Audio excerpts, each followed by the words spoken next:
Well, thank you everyone for joining us at lunchtime, and welcome to our Agile Marketing Bootcamp, first one after the summer. I'm Zoe, the founder and MD at Bright, and I'll be kicking things off and making sure we keep to time. So bearing in mind we've got just 30 minutes today, let's get going. Today's bootcamp is focused around the recession, um, thinking about how you can make some changes to help sharpen your marketing approach, and also how you can more easily demonstrate the value and contribution you're making to your businesses. Also taking a look at how and when you should think about pivoting. So it should be a fairly high intensity session, designed to be interactive, actionable and practical. And we'll also be talking a little bit about the book of hacks, which you can see on screen now. That's going to be released today. So we're really excited to be able to share that with you after this session. Hopefully some of you already know Bright, but for those of you who don't, here at Bright we specialise in agile marketing, providing strategic marketing consultancy, outsourced marketing support, and helping with marketing transformation for tech and professional services firms. And we've been working with ambitious firms of all sizes for almost 10 years now, helping them embed new ways of working to drive more effective marketing, improve performance, and deliver against their business goals. And over the last few years, we've certainly seen that business and marketing agility has been more important than ever. And it's allowed us marketers to become more adaptable and resilient to the challenges we face both in the market and within our own organisations. We feel it's really important to embrace a collaborative approach and believe knowledge sharing is key, which is why we're running these sessions. And we're really looking forward to sharing some of the things we've learned over the last few years, but also it would be great if anyone has any questions or comments, please feed them through the chat. And we'll have time to address those at the end. It's a live session, but we are recording, just to let everyone know. The reason is we will be releasing a set of snippets after this session with the top tips to share. So as I said, let's get going. So I've introduced myself, so I'll hand over to Holly to say hello. Hello everyone, thank you for joining with us today. So I am a senior marketing manager here at Bright. I specialise in digital campaigns and agile project management. So through my extensive B2B background, I've developed my problem-solving abilities when it comes to marketing challenges. So I thought it was really beneficial to kind of pull all our key learnings together for this recession webinar hack. Great, thanks Holly. So what are we going to cover today? So obviously we wanted to touch upon what's happening in the market, particularly drilling into what that means for tech and consultancy firms, and how you can take advantage of the opportunities, and also kind of keep in mind the risks that you're going to have to manage throughout a downturn. We'll take a look at some quick wins, what you can do straight away to refine and make improvements, areas that you could look at, and then where you can get help should you need it. And finally, talking a bit about the book of hacks, which we're releasing today, and of course, taking some time for Q&A. So the storm is brewing. I think we've all heard a lot about the recession, the downturn. We've already been through several years that have been very turbulent for marketing and for business as a whole. So I think we've all got quite adept at adapting and managing change. So first of all, we thought we'd take a look at the positives for tech and consulting firms. What are the opportunities that are going to be presented to us over the next couple of years? So I think first of all, it's important to say don't underestimate the importance of being part of the B2B sector and the fact that it is still growing. There was an article published yesterday, in fact, in Marketing Week, which is really good, and I'll share the link if anyone's not seen it. But you know, B2B makes up half of the global economy, so it's a really important sector, and 50% of the UK FTSE 350 is B2B. As well as nearly 40% of all UK businesses. So, you know, it can't be underestimated that this is a major sector. We're lucky to be in a position to market some really interesting products and services. So what does it mean in terms of breaking down the trends? Web3 being the first one. So huge potential here. And we're still, years away from fully understanding and being able to deploy Web3. Metaverse and potential virtual worlds are very exciting. B2B marketers really need to understand how they can apply these. So there's opportunities for non-competitive brands, for example, target the same audience, running co-branded experiences in the metaverse to leverage each other's audiences.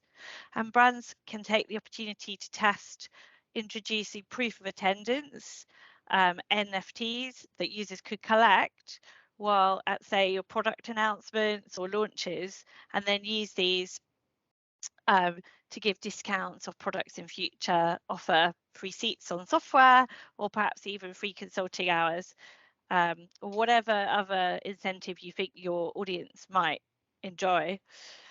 Virtual worlds are an opportunity to also collaborate more closely with your partners. So if you're working closely with tech vendors, etc., there's definitely an area to look at and to experiment with. And tokens are definitely an area that I think B2B marketers should be spending some time thinking about in terms of building loyalty. Again, the idea that you can establish a coin that you could then give to your clients, your prospects, key stakeholders in your ecosystem, so that they can then reuse that coin to either pay or discount services or invest in collaboration based projects to innovate and obviously improve your own product offerings. Advertising is already available in the metaverse, but it's not that sophisticated yet. So it's very much brand billboards. And, it's an area that is only going to become more prevalent as the technology improves and our marketing understanding of how we can apply it and use it with our audiences gets better. The second area to think about, and it's not new, digital transformation. I think the pandemic had obviously a huge impact on the importance of digital transformation for many firms and accelerated that. The Register reported that every organization is still pretty much going through some kind of digital transformation, and I think that's the point. It never really finishes. So there's always opportunities here. Firms are thinking about how they could provide products, services, or offerings, improving their value proposition to provide better customer experiences, etc., and how they can generate revenue from customers differently and recognize it in a new environment. And all firms have got, as they move into recession, more to do and probably less resource, budget, and time to do it. The third area, which I thought is interesting, is acquisitions. So big tech in particular is benefiting as we move into a slightly more difficult market. Acquisitions of smaller firms is still very much buoyant. Tech M&A stayed strong in the first half of 2022 with $415 billion spent in the US on acquisition. Private equity firms will continue to play a major role in acquisitions as we move into the second half of the year, and still very much focusing on digitization, data being key as well, and those capability areas at the forefront of M&A as companies continue to focus on digital transformation. Cloud spending. So again, this very much ties back into digital transformation, but growth in cloud spending is set to hit 22% in 2022, which is up from 18% in 2021, according to the Register. And once again, this reflects the focus on firms having to transform and achieve greater efficiencies through the use of more modern tools and tech. And according to market research firm Facts and Factors, the demand for global cloud computing is only continued to grow and expected to grow to 1,025 billion by 2028 from the current 429 billion that is spent on cloud currently. So that's some of the growth areas and opportunities, and hopefully that's relevant to your own firms and products and services. I'm going to pass over to Holly now, perhaps to look at some of the less positive impacts of the downturn. Thanks, Zoe. So yeah, we wanted to cover off some challenges and barriers that our tech and consulting firms are set to face as the recession looms. So the first point being that big tech isn't immune, so hiring freezes and redundancies are going to be rife as the recession is on the horizon. So just this summer, Microsoft have laid off over 1,000 people. Tesla have also made over 200 employees redundant, and Coinbase have also laid off 1,000 staff. So we expect to see more of those kind of articles coming out over the next couple of weeks as well.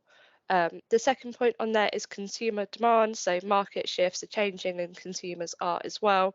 So we're expecting to see a decline in consumer demands for devices. So for instance, PC shipments have declined by 9% in 2022 thus far. The third point on there is around raising money and investment. So it's much harder to raise money for startup and scale ups when businesses are being more spend aware and risk aware as well. The fourth point is downturn. So smaller firms feel the pain of downturn more acutely, and this can affect all aspects of businesses. So net new customers, employee retention, it can really have an impact on the business as a whole. So now we've had a look at the outlook for tech and consulting firms, we also wanted to dive into the impact on businesses specifically and pull out a key few areas. So the first one is sales. So sales typically decline as it becomes harder to generate sales in times of cutting costs. So looping back to what I was just saying about businesses being more risk and spend aware on that front, and potential prospects as well, looking to save money as opposed to investing. The second point is around profit. So businesses of all sizes are likely to see a decline in profit as net new customer volume typically decreases as well. Then we also wanted to touch on people. So going back to the redundancies and hiring freezes, that's set to continue, but also how the recession is set to affect your remaining employees. So as the pressure goes on, the churn will go up. So it's how to keep your talent that you've got at the moment, how to make sure that the increase in pressure doesn't affect their mental health, and how you can keep a strong culture in the workplace as well. Changing markets also often drive business operations and lead them to pivoting and offering new products or services and doing things differently. So following the impact on businesses, we then wanted to take a look at how this affects marketers as well. Yeah, thanks, Holly. So I think as marketers, we all often expect to see some kind of impact on our budget when times are tougher. It's an area that often gets frozen or cut, sometimes fully removed. So it's really important now more than ever to think about the contribution that you're making to your business and how you demonstrate that. And you're likely to find that your spend is more highly scrutinized. So thinking about how you can frame business cases better and as clearly as possible with data behind the expected outcomes is really important. And then of course you'll be asked to do more with less. We will in every type of function or department, but how do you work with a reduced amount of resource, for instance, or even making sure that your team you have is deployed and working using the skills in the best way, taking a good look at your tools and tech. How can you make the most of it? You might not be able to invest in new martech when budgets are tight or expenditure is being curtailed. So it's important to, again, make sure you're getting the most out of what you already have and hang on to it. And also, as Holly said, hanging on to your top talent. Obviously, if you do see reductions in your marketing team, then you want to keep the people you have happy and feeling great about being part of your business. And then a couple of other things to think about on the impact of recession on your marketers. It can get to feel quite pressurized, especially if you've got less people, potentially less budget or less ability to outsource as well. If you've typically augmented your team with agency and consulting partners or freelancers. So as the market slows and sales get harder to find, opportunities are harder to convert, but also getting people into the top of your funnel becomes more challenging, and certainly converting them through the funnel. And then finally, change. So keeping up with market change, looking at where you need to adapt, whether you should pivot or persevere, and what the optimal time to do that will be to help support your business best, without becoming too tactical and short term. So first things first, um, we wanted to kind of pull together a set of short-term impact, actionable advice. So first of all, we're going to take a look at the poll with Holly, and then we're going to run through what you could look at in the first instance. Great. So looking at the poll, it looks like revisiting my target audience is a top priority, as well as becoming more customer centric and focused on customer and client retention, which leads us quite nicely onto our next points. It certainly does. Thank you for that. Yeah, so 3 areas that we think underpin most of what you're trying to do, to develop new business, retain your clients, and grow your brand are obviously centered around these areas. So audience and customer experience being the first one, and then how you work together with the wider business, and where you can make some operational improvements in order to get the best from what you have. And then data. So how do you use data best, but also how do you use it as your secret weapon to demonstrate the value and contribution that marketing's making? So first one, know your audience. It sounds really obvious, so apologies for that, but obviously, how well do you actually know your customers, and how customer centric are you really? I think customer centricity is such a critical success factor for successful B2B businesses, especially where you're selling high value, complex products or services. Knowing your customers as well as you can is so important. So getting under the skin of your personas and their journeys. You may find that you need to take time to reevaluate your customer experiences as we move through tougher times.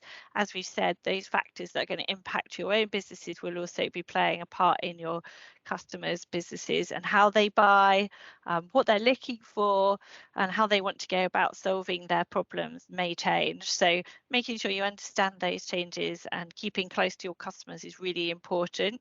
And also understanding if there's new audiences that you could target that are becoming interested in type of services or products you offer as a consequence of the challenges they're facing due to a downturn. So keeping a really good watching eye on the market and any new segments that might open up, and then again building out your understanding of their personas and journeys. I wouldn't underestimate the value of retention. Obviously, your existing client base, you want to keep them as close as you can, reduce your churn, and make sure they renew when the time comes. So remaining relevant and adaptable in terms of addressing the pain they're experiencing through market disruption, but also through their own challenges that they're going to face within their businesses as they too think about operational improvements, etc.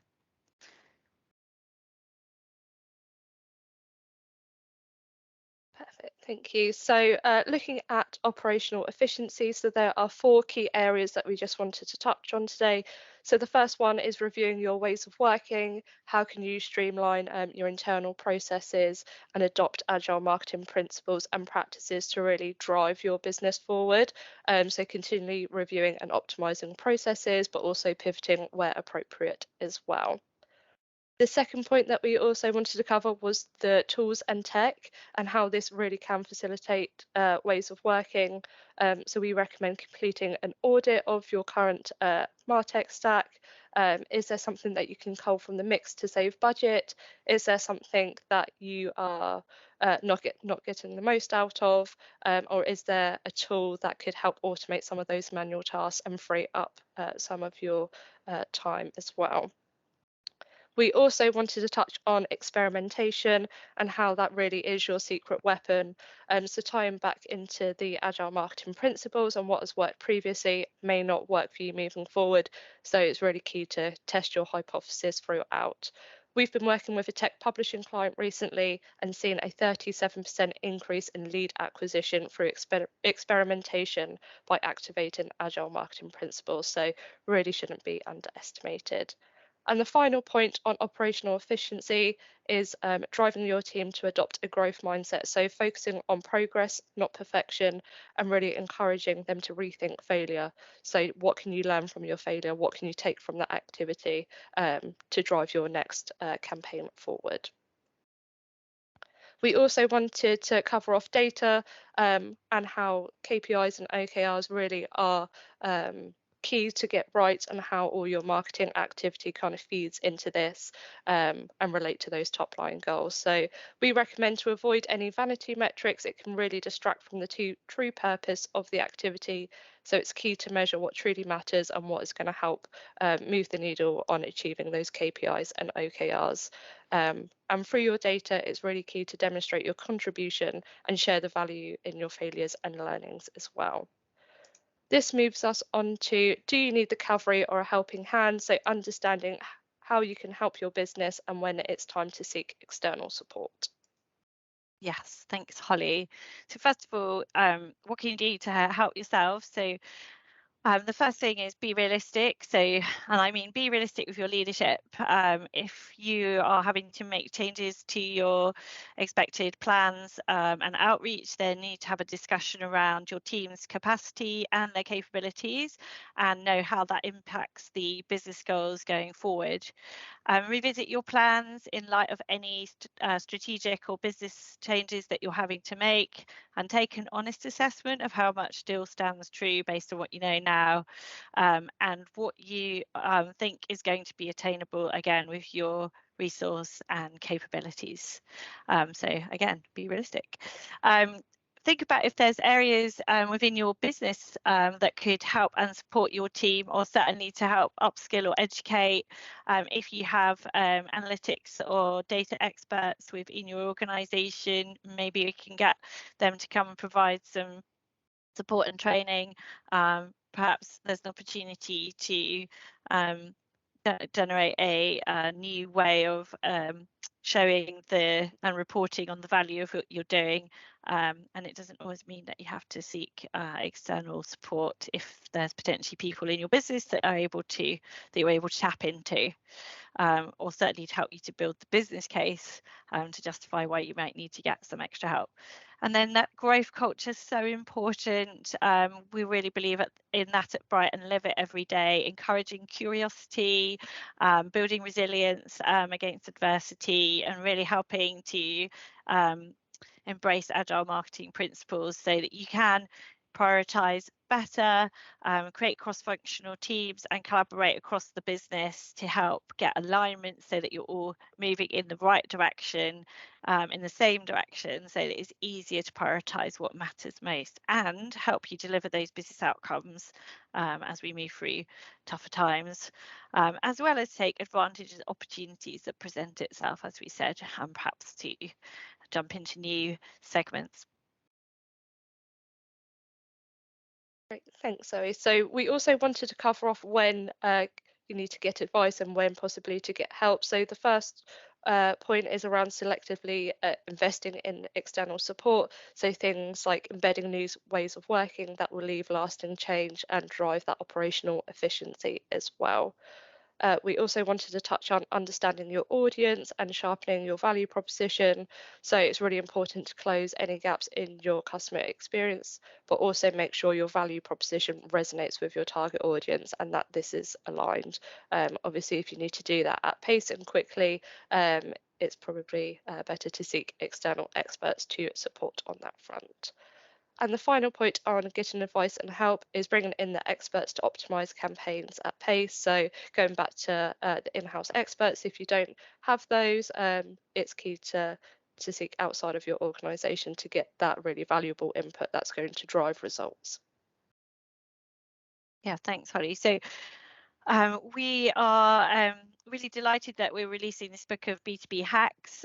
We've distilled some of the things we've learned over the last 10 years and certainly over the last 2 years as well with the pandemic, which has really helped with everyone's ability to adapt. But we've taken some of those ideas forward into this book of hacks. There's 8 great hacks that you can kind of tap into to help with some quick wins, but also longer term areas to focus on improving and driving results. And they recap those 3 main areas that we talked about earlier: audience, data, and operational improvements that you can make. We've already talked a bit about Bright, and I appreciate that we are coming up to the end of our time slot and everyone's probably got a busy day to get back to. So I thought it would be useful to kind of quickly see if there's any questions that we could address now. If not, we can certainly share some direct responses to you later today. Holly, is there any questions that we can pick up on before people jump? It looks like someone is typing at the moment. Okay, let's hold on. But if you do have any feedback for us as well on this session, then please just drop it in the chat. We really love feedback and working on how we can improve as well and supporting marketers through these events that we host. Perfect. We've got a question from Jake, and he has asked, how do you manage market and customer behaviour changes, and what are the signs to look out for to pivot or dig in? That's a great question. I think, Holly, it'd be useful to maybe answer that in terms of the client that you briefly touched upon who've made significant progress with their results through introducing experimentation. Yep, so in terms of customer behaviour changes, so continually looking to experiment. So something that we've done previously is add experimentation in terms of formatting and highlighting key speakers and the visuals and really testing our hypothesis on that, but also looking at audience expansion as well, where people are looking to make redundancies, the decision-making unit may change. So again, just continually reviewing the target audience within the overall targeting of the paid activity. Great. And if anyone would like to book in a one-to-one with any of the Bright team, then we would love to have a chat. As I said, any feedback you have on this session, we'd appreciate that too. And if you've enjoyed today's session, then please sign up for our next boot camp focused around SaaS firms and the ways that you can focus your marketing efforts during the recession.